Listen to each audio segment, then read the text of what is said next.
рӯзатон бахайр ва пурфайз бошад корбарони гиромии озоди видео. шурӯи ҳафтаи навро бароятон шуд бош мегӯям. Умедворем дар ҳар куҷое ки ҳастед хубу саломатед ва албатта ҳамроҳ бо радиои озодӣ ки пайваста талош мекунад шуморо дар ҷараёни хабарҳои тоза бигзорад. соат бо вақти Прага 10, бо вақти Москав 12 ва душанбе бошад 14 рӯз аст ва ман Шалова хоҷат дар хизмати шумо азон ҳастам бо хабарҳо.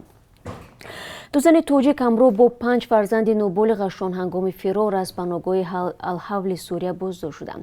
дар ин паноҳгоҳ беш аз 400 зану кӯдаки ҷангҷӯни тоҷики созмони давлати исломӣ нигаҳдорӣ мешаванд. паноҳгоҳ пӯшида аст ва аз сӯи низомиёни курд позбонӣ мешавад. ин занҳо бо кӯдакони ноболиғашон 3 рӯзи пеш фирор карда буданд. ҳоло онҳо боздошт шуданд ва дар боздоштгоҳи вилояти Алҳасакаи Сурия ки зери назорати нирӯҳои худдифои курд қарор доранд нигаҳдорӣ мешаванд. бино ба итлои дарёфтӣ, як зани ҳангоми фирор боздошт шуда ҳамсари Шаҳбози Музаффар ҷангҷӯи Доиш будааст ки дар сафи ин созмони тундрав бо исми Абу Аюби Кулобӣ шинохта мешуд. соли гузашта маълум шуда буд ки Абу Аюби Кулобӣ дар зиндони Африн шаҳри дар наздики марзи Туркия қарор дорад. занони тоҷик дар паноҳгоҳи Алҳавл мегӯянд шароит хеле бад аст ва ҳар нафаре имкони фирор пайдо кунад аз он ҷо мегурезад. ба гуфтаи онҳо занону кӯдакон аз оби нӯшокӣ маводи озуқа танқисӣ доранд ва дар зимистон хаймаҳояшон хеле сард аст. ду зани тоҷик дар ҳоле аз паноҳгоҳи Алҳавл фирор карданд ки мақомоти тоҷик аввали моҳи декабр ба он ҷо сафар карданд ва қисме аз занону кӯдаконро барои бозгардонидан ба ватан номнавис намуданд. пайвандони Асрориддин Розиқов гуфтанд ки додгоҳи ноҳияи Исмоили Сомонии шаҳри Душанбе ӯро ба 5 соли зиндон маҳкум кардааст. Асрориддин писари Зубайдуллои Розиқ узви зиндонии ҳизби фаъолияташ дар Тоҷикистон мамнӯи Наҳзати Исломӣ аст ки моҳи июни имсол дастгир шуда буд. дар додгоҳи ноҳияи Исмоили Сомонӣ мегӯянд мурофиа пӯшида гузашт ва дар бораи он шарҳу ҷузъиёт намедиҳанд. Резагул Розиқова модари Асрориддин ба радиоозодӣ гуфт ҳангоми эълони ҳукм онҳоро низ ба толори додгоҳӣ иҷозаи вуруд надоданд. як манбаи огоҳ аз қазия мегӯяд ҳукм рӯзи 18 декабр эълон шуд. достиёни кулли Тоҷикистон изҳор дошта буд ки Асрориддин Розиқов ба иштирок дар фаъолияти ҳизбҳои сиёсӣ, иттиҳодияҳои ҷамъиятӣ, диние ки аз ҷониби суд фаъолияташ манъ карда шудааст муттаҳам мебошад. ба гуфтаи наздиконаш Асрориддин Розиқов дар бозори Корвони шаҳри Душанбе ба тиҷорати либосҳои кӯдакона машғул буд. онҳо бовар доранд ҳеҷ сабабе барои боздошту маҳкум карданаш вуҷуд надошт магар ин ки бо мақсади фишор ба Зубайдуллои Розиқ ки ба гуфтаи онҳо аз додани изҳороти телевизионӣ зидди раҳбарони ҳизб худдорӣ карда. Зубайдуллои Розиқи 76 сола дар соли 2016 ба 25 соли зиндон маҳкум гардидааст. ширкати барқи тоҷик аз фаъол намудани 3 рақами телефонҳои боварӣ хабар медиҳад. ба қавли манба ин телефонҳо бо мақсади риояи низоми истифодаи сарфакоронаи барқ ва ҳам ошкор намудани дуздии он ба кор андохта шудааст. ширкат мегӯяд навбатдорон шарзанги телефониро ба қайд гирифта фавран ба танзимгарон ва масъулони таъминоти барқ дар минтақаҳо мерасонанд. дар айни замон вазорати корҳои дохилӣ ки раҳбарии истиҳоди махсусро оид ба истифодаи нирӯи барқ бар зимма дорад 3 ҳолати истифодаи ғайриқонунӣ онро дар шаҳри Ваҳдат ошкор кардааст. дар иттилоияи вазорат омадааст ки аз ҷумла дар як дукони либосфурӯшӣ ва 2 нуқтаи хӯроки тезтайёр барқро бидуни ҳисобкунак истифода бурданд. дар натиҷа фаъолияти ин нуқтаҳо манъ карда шуд. охири ҳафтаи гузашта муовини нахусти вазир Усмоналӣ Усмонзода бо ширкати намояндагони ҳукумативу мақомоти шаҳрдории Душанбе машварати корӣ доир карда таъкид намудааст ки дар сурати оқилона истифода набурдани нирӯи барқ ба мисли дигар минтақаҳои Тоҷикистон дар Душанбе эҳтимоли ҷорӣ намудани лимити барқ вуҷуд дорад. дар кулло бошад бо дастури раиси шаҳр тариқи мошинҳои сайёр бо баландгӯякҳо мардумро ба сарфакории нирӯи барқ даъват доранд. дар вилояти Суғ дар 2 соли ахир 44 зан бинобар хушунати хонаводагӣ ба ҷони худ қасд намуданд. дар ин бора Азия Плюс бо такя ба мақомоти ҳифзи ҳуқуқи ин вилоят иттилоъ додааст. аз ҷумла гуфта мешавад ин занҳо бо сабаби бадрафторӣ аз ҷониби шавҳару хуштоманҳояшон худкушӣ карданд. доститоне мегӯяд дар пайи ин ҳодисаҳо баъзе аз шавҳарон ва хуштоманҳову як падарарӯс ба ҷавобгарӣ кашида шуданд. аз ҷанҷолҳои хонаводагӣ беш аз 800 нафар ба раёсати корбузанон ва оилаи Суғд муроҷиат карданд. риа новости менависад ки як ронандаи тоҷик дар тюмени русия зимни ҳаракат ба самти истгоҳи нақлиёти ҷамъиятӣ 3 нафарро пахш ва маҷрур кардааст. 2 нафар аз онҳо ки якеаш духтари 14 сола будааст ба бемористон бурда шуданд. марди дигарро дар ҷои ҳодиса ёрии тиббӣ расонданд. хадамоти матбуоти бозрасии давлатии автомобилии тюмен мегӯяд дар паси чамбари мошини Toyota ронандаи 29 солаи зодаи тоҷикистон нишаста буд.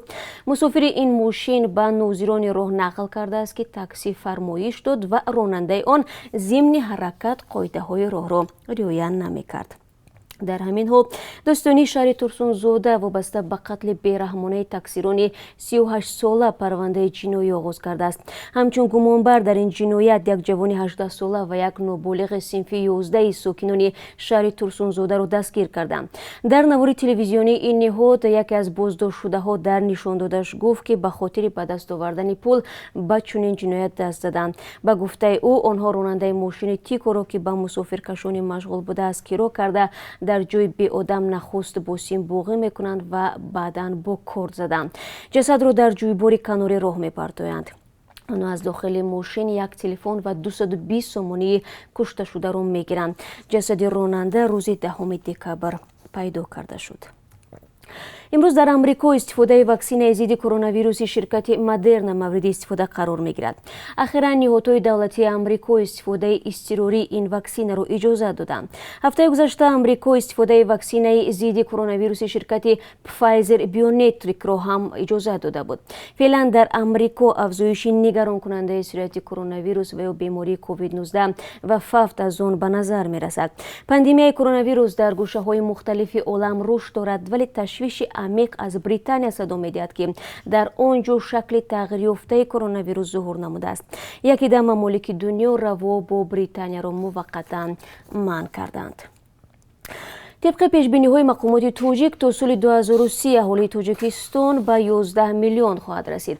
در این باره اشوربوی صالح‌زاده معاون اول وزیر رشد اقتصاد و تجارت توجیکستان ضمن یک نشست مربوط به وضع دموگرافی بیان نموده است. صالح‌زاده گفته است در 10 سال آینده شماره توجیکان 1.5 میلیون دیگر بیشتر خواهد شد. صالح‌زاده یادآور شده است که در سال 1991 تعداد توجیکستانیان در حدود کشور بیش از 5.5 میلیون نفر را تشکیل داده، حالا باشد توجیکان 9.5 میلیون نفرند. با تاکید این مقامدار نزدیک 60% اهالی از افراد قابل کار عبارتند. ضمناً طبق امور نشر نموده وزارت کارهای داخلی روسیه سال جاری هر روز به حساب میانه 161 توجیکستانی شهروندی روسیه را گرفته است. به همین ترتیب از ماه ینور تا سپتامبر امسال علاقه 44389 زاده توجیکستان شناسنامه روسیه را صاحب شدند. در عموم امسال به 450,000 خارجی شهروندی روسیه داده شده است که در میان کشورهای آسیای مرکزی توجیکان در جای اول می‌ایستند. سال جاری بیش از 29,000 زاده قزاقستان، زیاده از 14,000 زاده ازبکستان، نزدیک 8,000 قرقیزستانی و همگی 1368 زاده ترکمنستان شهروندی روسیه را پذیرفتند. همچنین بر پایه امور نشر شده در 9 ماه سال 2020 1,490,000 شهروندی توجیکستان در روسیه در قید اداره‌های مهاجرت ثبت شده، 24,333 زاده توجیکستان RVP و 39,068 نفر حق اقامت یا ونژه گرفتند. به گفته کارشناسان سال تا سال تعداد شهروندان توجیکستان که با خانواده‌هایشان برای زندگی روسیه را انتخاب می‌کنند بیشتر می‌شوند. در عموم بیش از 1 میلیون نفر از اهالی قابل کار توجیکستان در روسیه کار اقامت می‌کنند و پول مهاجران یکی از عامل‌های مهم حفظ وضعیت اجتماعی و اقتصادی کشور میباشد. و باید گفت که از میان هزاران نفری که هر سال برای کار به روسیه میروند صدها نفر هلاک میشوند. برای مثال خبرگزاری های روسی نوشتند که 16 دکبر یک زاده 45 ساله توجیکستان در بازداشتگاه نگهداری موقتی مهاجران در نوسیبیرسک فوتیده است. گفته می شود او اول ماه دکبر از زندان آزاد گردیده میبایست به توجیکستان دیپورتاسیا میشد، ولی در بازداشتگاه یک بار وضع سلامتیش بد شده پزشکان یاری تجلی نتوانستند او را نجات بدهند. وابسته به مرگ مهاجر توجیک وزارت کارهای داخلی روسیه تفتیشات را آغاز کرده است. برای آنهایی که درباره پروازهای چارتری دانستن می‌خواهند معلومات می‌دهم که امروز طبق جدول تصدیق نموده مقامات تاجیک و روس از روسیه به تاجیکستان 5 پرواز چارتری در نظر است. 3 پرواز از مسکو و 1 پروازی از ایرکوتسک و قزان به پایتخت تاجیکستان صورت می‌گیرد. فردا نیز 5 پرواز در نقشه گرفته شده است. مسافران توسط 3 پرواز از مسکو و با 1 پروازی از سنت پترزبورگ و کراسنودار به دوشنبه می‌توانند سفر کنند. در ولایت قزاقستان شمالی 2 راننده 1 فور از تاجیکستان را از سردی نجات دادند. شب 20 دکبر ماشین آنها که بر روسیه میوجد انتقال میداد بنابر استفاده سلرکه تابستانه ویران می شود. راننده های تاجیک به خدمات نجات بخشی زنگ زدند و بعد 15 دقیقه نجات بخشان به کمکشان رسیدند. کارمندان خدمات ماشین ویران شده را به شهرک پرسنو برده با اون سلرکه زمستانه ریختند. همچنین به رانندگان هم خوراک و چای گرم دادند. بعد این ماشین راهش را به سمت روسیه ادامه داد. یک گروه از ساکنان ناحیه ریشتون ولایت فرغانه در ازبکستان از قطع شدن ساختمان باغچه بچگانه که تاجیکستان وعده داده بود آن را ساخته و به استفاده می‌دهد نگرانند. تاجیکستان و ازبکستان 2 سال پیش به توافق رسیده بودند که در قلمروهای یکدیگر برای تاجیکان و ازبکان مکتب و باغچه و بیمارخانه می‌سازند. توشکان ماه سپتامبر امسال در ناحیه سپیتامین ولایت سوخت 1 مکتب را ساخته به استفاده داد. سفیر تاجیکستان در ازبکستان می‌گوید ساختمان باغچه بچگانه در ناحیه ریشتون بنابر پاندمی کرونا ویروس با تأخیر افتاد. در همین حال بنا به اطلاع 1 منبع آگاه تاجیکستان در ناحیه ارگوت ولایت سمرقند 1 مکتب ساخته ولی تعمیر و مجهز کردن آن را به پایان نرسانده است. خب بینندگان عزیز، چون همیشه من در پایانی صحبت برای شما درباره قرب اسعار خارجی معلومات میدم که از سوی بانک ملی تعیین می شود. خب بانک ملی نرخ 1 دلار رو امروز 11 سومانی و 30 درهم و 1 یورو رو 13 سومانی و 83 درهم مقرر کرده است. قرب روبل روسی نسبت آخر هفته گذشته 1 سومانی و 20 درهم کمتر شده است. امروز 1000 روبل روسی 152 سومانی و 70 درهم ارزش دارد. با سپاس از یکایک شما بینندگان عزیز برای همراهی. من همه شما را بعد از 3 ساعت دیگر در برنامه خبری منتظر خواهم بود. با موضوع بیشتر از این خود را احتیاط کنید و روزی با برار در پیش داشته باشید.